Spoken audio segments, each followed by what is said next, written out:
Hello friend, good morning. কেমন আছো তোমরা সকলে? আশা করি সকলে ভালো আছো আর সুস্থ আছো।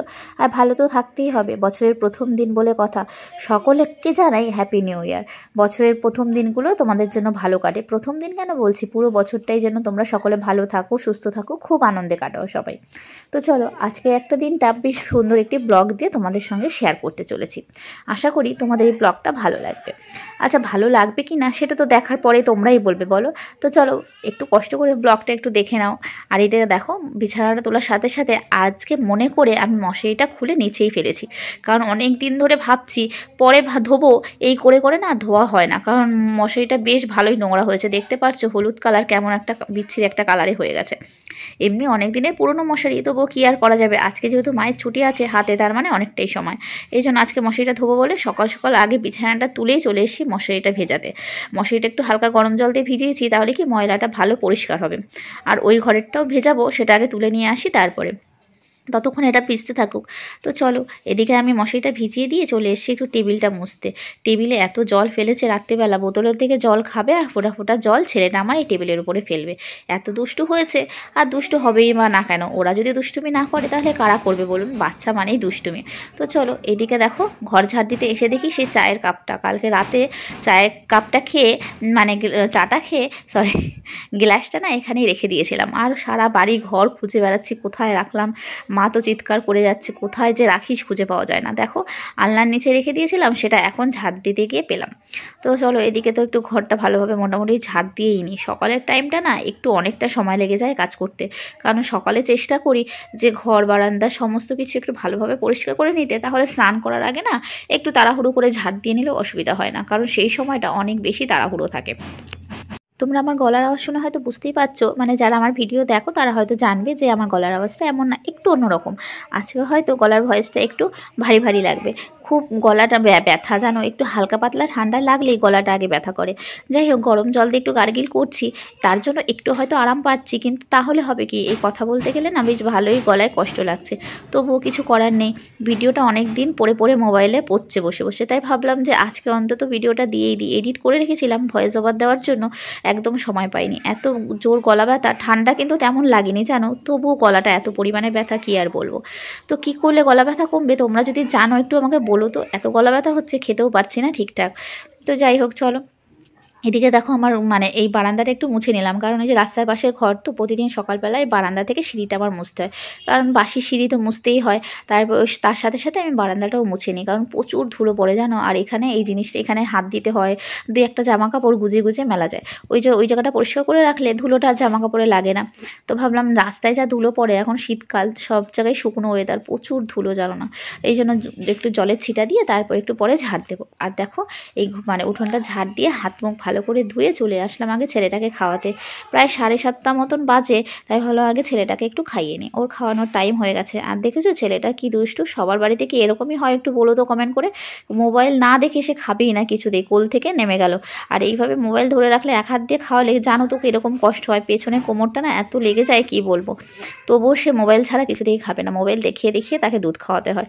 অন্য সময় অতটা অসুবিধা না হলেও দুধ খাওয়ানোর সময় তার মোবাইল দরকার হবেই। আর এদিকে ডাক্তার কিন্তু বলেছে জানো, একদম মোবাইল দিতে না। কিন্তু কি যে করি, একার ঘরে না একদম হয় না। আমি যখন কাজ করব, এই জলের মধ্যে দেখবে চলে আসবে বারবার করে। আর এই জলের মধ্যে যদি আসে তাহলে তো বলো, ঠান্ডা তো লাগবেই। ঠান্ডা যে কতবার লাগে ছেলেটার আমার কি বলবো, মানে অন্য কিছু হবে না, শরীর খারাপ, শুধু ঠান্ডাই লাগবে। বারবার এসে চলে আসবে কলের সামনে, কল খুলে দেবে, গামলার থেকে জল নিয়ে স্নান করে ফেলবে। স্নান করিয়ে দিয়েছি, তারপরে এক মগ জল গায়ের মধ্যে ঢেলে নেবে। আর কি যে করব বুঝি না, একা হাতে। মা তো চলে যায় অফিসে, আর যেহেতু আমি একা থাকি, একা মানুষ কত দিকে সামলাবো। আর বাচ্চারা যে দুরন্ত, তো জন্য মাঝে মাঝে না একটু মোবাইলটা দিয়ে রাখি। বেশিরভাগ সময় একটু সকালের দিকে দেওয়া হয়, কারণ তখন বাসি কাজগুলো সেরে নিই তাই। তারপরে দিই হচ্ছে ওই ধরো দুপুরবেলা একটুখানি দেখলো আধা ঘন্টা, আর না হলে সারাদিনও অত বেশি একটা দেওয়া হয় না, এই সকাল টাইমটাই যাই একটু।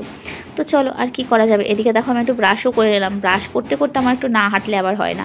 আর এই দেখো, একটু এত কাজকর্মের পরে একটুখানি রিল্যাক্স করব, চাটা খাওয়াটা না যে কি শান্তি আমার কাছে, তোমাদের আর কি বলবো। মানে মনে হয় যেন সারাদিনের সমস্ত ক্লান্তি আমার এই চায়ে মানে কমে যায়। কেউ যদি আমাকে একটু চা করে দেয় কাজকর্ম করার পরে, তাহলে আমার আর কোনো দুঃখই থাকে না। চাটা খেতে আমি খুব ভালোবাসি কাজকর্মের পরে, জানো। একটু রিল্যাক্স করে চা খাবো, সেটার উপায় নেই। দেখেছো ওকে যে কেন আমি দিচ্ছি না, ও এক গামলা মুড়ি আছে এর মধ্যে, সেই মুড়িটা নিয়ে দেখলে আমাকে কী জোরে মারলো। মানে কি বলবো বলো, মুড়িটা দেবো না নষ্ট করতে, সেই জন্য আমাকে মারছে রাগের চোটে। এত মারামারি শিখেছে কি বলবো। তোমাদের বাড়ির বাচ্চারাও কি এরকম মারে? কথায় কথায় যেন ঘুপ ঘুপ করে এসে মেরে দেবে। কোথার থেকে যে এত মারামারি শিখলো। দেখো এখানে কিন্তু অত বাচ্চা কাচ্চা আসেও না, 2-1 জন আসে, কিন্তু বেশিক্ষণ থাকেও না, ওই 2-4-5 মিনিট। তারপরেও যে এত মারামারি কোথা থেকে শিখলো ভগবানই জানে। তো যাই হোক, এদিকে দেখো আমি সকালে রান্নাবাড়ির জন্য একটু সবজিটা কেটে নিচ্ছি। ওদিকে দেখলে ছিম আর বেগুন কাটলাম, আর এখানে হচ্ছে নিরামিষ হবে রুটি দিয়ে খাওয়ার জন্য। আমাদের না নিরামিষটা প্রায় দিনই বলতে চলে থাকে। তো পালং শাক, আলু, বেগুন, কুমড়ো সমস্তটাই দেখেছো কেটে নিচ্ছি। এখন কিন্তু শীষ পালং, এটা কিন্তু শীষ পালংই ছিল, কিন্তু একদম আগারটা মানে মুখেরটা, ওটা আজকে খাওয়া দাওয়া হবে। তারপরে হয়তো তোমরা বুঝতে পারছো না, যাই হোক। তো এদিকে আমরা দেখো নিরামিষের জন্য তরি তরকারি কেটে নিলাম। আর এদিকে লাউ, মা বললো লাউটাও ঘরে অনেকদিন ধরে পড়ে রয়েছে, একদম কচি লাউ, শুকিয়ে যাবে জানো, তাই লাউটাকে একটু কেটে নিলাম, একটু ঘন্ট হবে।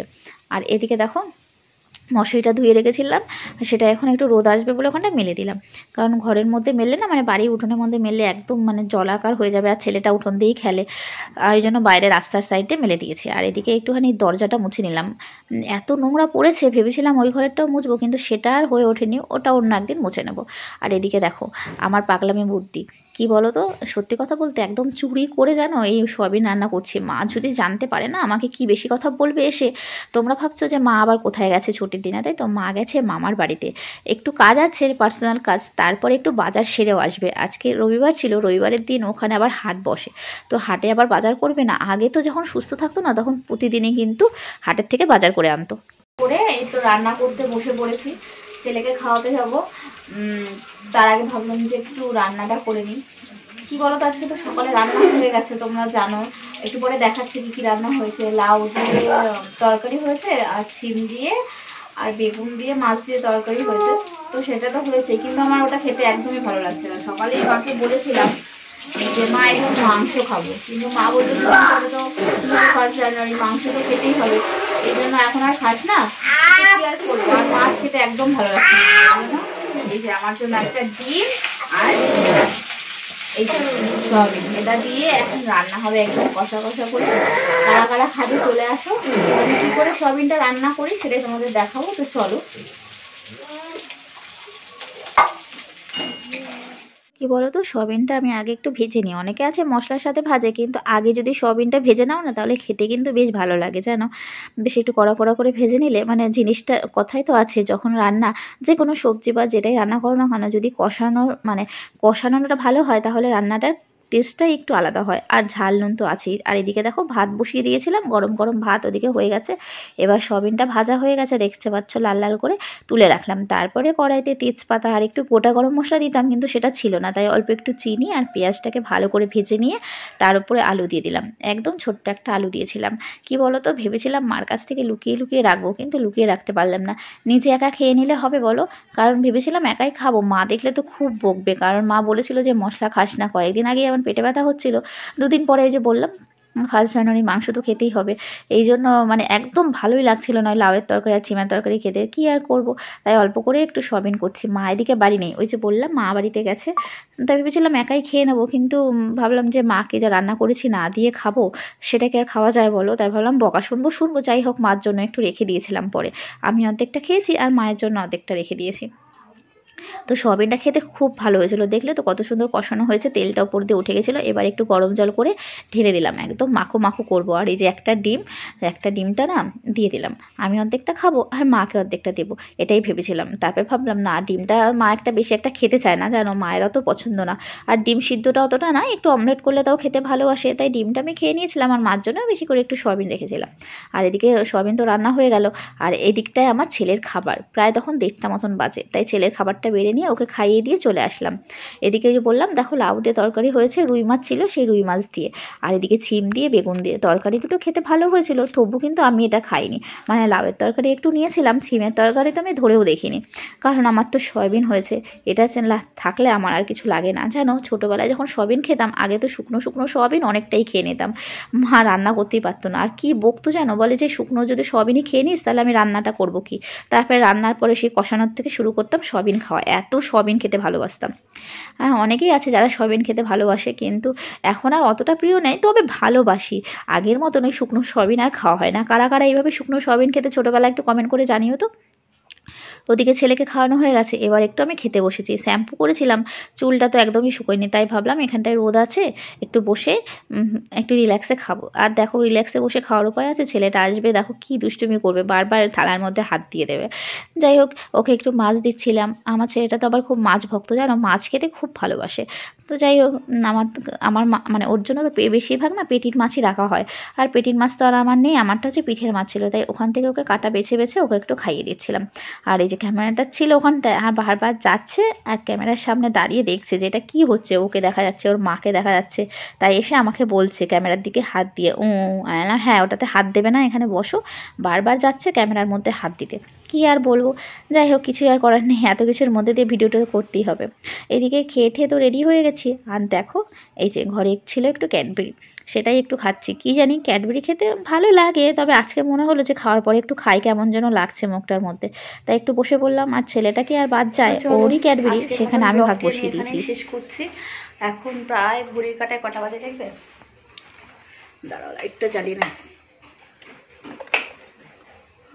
আমি দেখো 3:45, সরি 3:45 না, 3:15 বাজে আর কি। যাই হোক, তো সব কিছুই তো মোটামুটি হয়ে গেছে। এবার ছেলেটাকে ঘুম পড়াবো, বললাম ঘড়ি কাটায় 3:15 বেজে গেছে। তো আজকে দেখো এই যে আমি এখানে বলছি যে চুলটা না আজকে আমার মনে হচ্ছে একটু শাইন করছে। আমার চুলটা প্রচণ্ড পরিমাণে ড্রাই, আজকে একটু অন্য কিছু ব্যবহার করেছি। কি ব্যবহার করেছি সেটা তোমাদের পরে একটা ভিডিওতে আমি বলবো, অবশ্যই শেয়ার করব। তো চলো আজকের মতন কিন্তু আমি ভিডিওটা এখানেই শেয়ার করছি। আর মনে মনে ভাবছি মা যদি বাড়ি এসে দেখে আমি সবই রান্না করছি, না জানি আমাকে কত বকা শুনতে হবে। তো যাই হোক, কী আর করবো, বকা শুনলে শুনে নেবো। তো চলো ছেলেটিকে আমি এদিকে ঘুম পাড়িয়ে দিই। আর আমার ভিডিওটি যদি তোমাদের ভালো লেগে থাকে অবশ্যই কিন্তু আমার চ্যানেলটিকে একটু সাবস্ক্রাইব করে দিও।